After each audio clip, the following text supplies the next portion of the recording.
நம்ம India today CP voters சேர்ந்து நடத்திய தேர்தல் வாக்கு கருத்து கணிப்புல டிஎம்கேக்கு 45% ஓட்டுன்னு சொல்லி கொடுத்திருக்காங்க. அதை பத்தி உங்களோட கருத்து என்ன?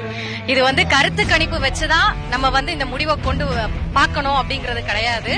மக்களுடைய மனநிலை கடந்த 4 ஆண்டுகளாக எப்படி இருக்கு அப்படிங்கறது நம்ம எல்லாருக்குமே தெரியும். அவ்வளவு சிறப்பான ஒரு ஆட்சியை இந்த திராவிட மாடல் அரசு தந்துட்டு இருக்குது. அதற்கு மக்களுடைய இந்த மகிழும் மனசே சாட்சி. என்ன அப்படின்னா வேற ஒண்ணும் கிடையாது. குறிப்பாக பெண்கள் சந்தோஷமாக இருந்தா அந்த நாடு சந்தோஷமாக இருப்பதாக அர்த்தம். இன்னைக்கு இந்த திராவிட அரசு செய்கிற அத்தனை சாதனைகளும் இல்லைன்னா கொண்டு வரக்கூடிய அத்தனை திட்டங்களும் மகளிரை சார்ந்து அல்லனா மகளிரை சுற்றியே தான் இருக்கு. அது அழகா சொல்றாரு, மகளிருக்கான உரிமை அப்படின்ட்டு அவர் கொண்டு வர திட்டங்களை.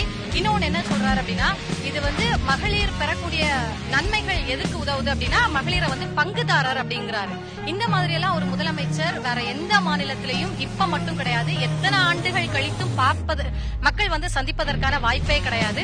இப்படி ஒரு முதலமைச்சரை கட்டாயமாக தமிழ்நாடு மக்கள் இழக்கிறதற்கு வாய்ப்பே கிடையாது.